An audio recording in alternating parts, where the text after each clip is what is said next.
இப்போ சோளப்பிஞ்சு வறுவல் அப்படின்ற டிஷ்ஷை எப்படி செய்கிறது அப்படின்றத பற்றி பார்ப்போம். நம்ம இப்போது அதுக்கு தேவையான பொருளை பார்த்துட்டு வருவோம். பேபிகார்ன் சோளப்பிஞ்சு 1/4 கிலோ, கடலை மாவு 100 கிராம், அஜ்வைன் இது நம்ம தமிழில் ஓமோன்னு சொல்லுவோம் ஒரு 5 கிராம்ஸ், ஜீரகப்பொடி 10 கிராம்ஸ், தனியா பொடி 10 கிராம், மிளகாய்த்தூள் 20 கிராம், மஞ்சப்பொடி 5 கிராம்ஸ், இஞ்சி பூண்டு விழுது 20 கிராம், அரிசி மாவு 20 கிராம், உப்பு தேவையான அளவு, எலுமிச்சம்பழம் ஒரு நம்பர், சமையல் எண்ணெய் பொரிப்பதற்கு தேவையான அளவு, பேபிகார்ன் சோளப்பிஞ்சுன்னு சொல்லுவோம், அது கடையில் கிடைக்கும் உங்களுக்கு. அதை வந்து நீங்கள் நீல வாக்கில் விட்டு சின்ன சின்ன ஃபிங்கர்ஸ் சொன்னாங்க, அது வந்து ஜூலியன்ஸ் அப்படின்னு சொல்லுவோம். நீங்கள் எவ்வளோ தின்னா வேணுமோ அவ்வளோ தின்னா போட்டுங்க. அதை பொரிக்கும்போது நல்லா கிறிஸ்பாக வரும். எவ்வளோ மெலிசாக விட்டுறீங்களோ அவ்வளோ மெலிசா. இல்லை முடியல கொஞ்சம் பெருசாகவே இருக்கட்டும் அப்படின்னா அப்படியும் பரவாயில்ல, அப்போவும் கிறிஸ்பாக தான் வரும். நம்ம போட போகிற மசாலாக்கள் அது மாதிரி. இது ஒரு வித்தியாசமான டிஷ்ஷு. நம்ம பேபிகார்னை வாங்கி வச்சுட்டு என்ன பண்ணுறதுன்னு தெரியாது. நம்ம திடீர்னு சாலட் பண்ணலான்னு நினைப்போம், இல்லைனா எதனா குழம்பு வைக்கலாமான்னு நினைப்போம், இல்லைனா மசாலா பண்ணலாமான்னு நினைப்போம். இது வந்து வறுவல் அப்படின்ற ஒரு புதுவிதமான டிஷ்ஷு. இது எப்படி செய்கிறது அப்படின்றத பற்றி இப்போ நம்ம பார்க்கலாம்.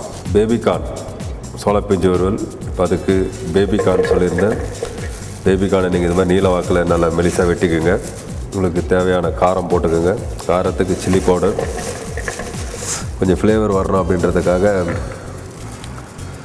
தனியா பவுடர்,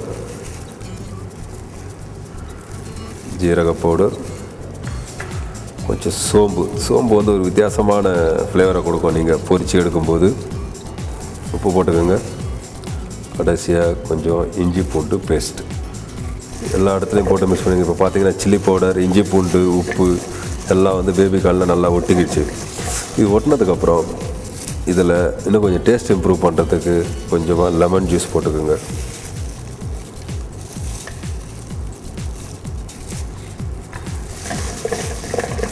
இது நம்ம மசாலா போட்டுட்டு இருக்கும்போது இது ஒரு முக்கியமான விஷயம் நோட் பண்ணணும். ஏன்னா நம்ம லெமன் ஜூஸ் ஆட் பண்ணும்போது அதில் கொட்டைகள் வரும். அந்த கொட்டைகள் வந்து உங்களுக்கு கசப்பான டேஸ்ட்டை கொடுக்கும். நீங்கள் புழியும் போது இந்த லெமன் ஜூஸ் கொட்டைகளை எடுத்துருங்க. இதுக்கப்புறம் மசாலா நல்லா உருடிச்சு இதில் வந்து நம்ம கொஞ்சம் கடலை மாவு போடுறோம்.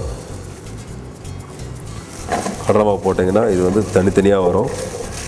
அந்த மசாலாவை பேபிகார்னோட சேர்ந்து ஒட்டுற மாதிரி அப்படியே பிடிச்சிக்கோ மசாலா. பாருங்கள், இப்போ போல்லேயே இல்லை மசாலா உங்களுக்கு பேபிகார்ன்லேயே எல்லாம் ஒட்டி வர மாதிரியே இருக்குது. இதில் இன்னும் கொஞ்சம் கிறிஸ்மஸ் வர்றதுக்காக நம்ம அரிசி மாவு கொஞ்சம் போடுவோம். அரிசி மாவு போட்டிங்கன்னா இன்னும் அந்த மசாலாவை நல்லா ஹோல்டு பண்ணும். அதே டைமில் நம்ம பொரித்து எடுக்கும்போது கிறிஸ்பாக வரும். பாருங்கள், மசாலா பாருங்கள் எல்லாம் பேபிகார்னோட ஒட்டியிருக்கு.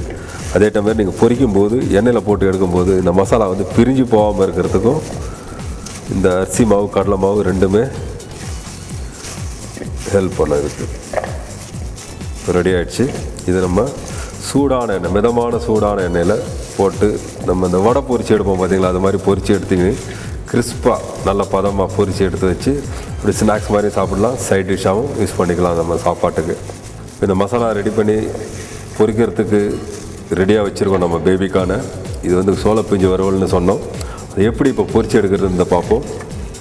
இப்போ பார்த்தீங்கன்னா மசாலா தடவி வச்ச பேபிகார்ன் ரெடியாக இருக்குது.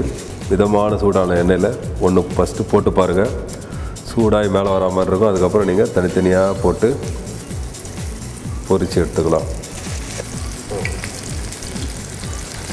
பாருங்கள், எண்ணெயில் போடும்போது தனித்தனியாக வருது. அதே டைமில் மசாலாவையும் நல்லா ஹோல்டு பண்ணும்.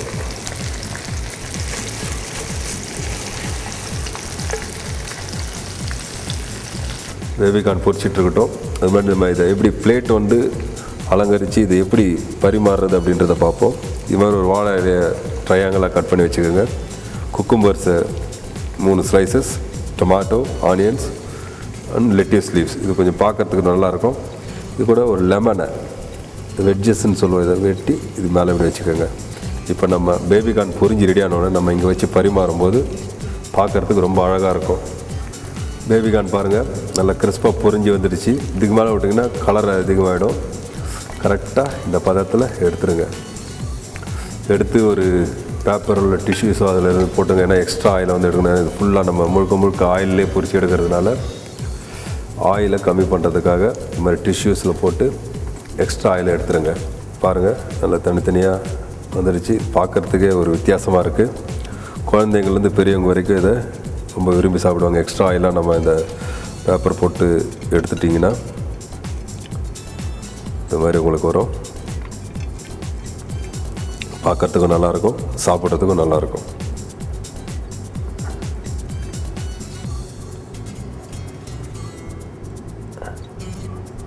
கொஞ்சமாக கொத்தமல்லியை போட்டு அலங்கரிச்சுக்கலாம்.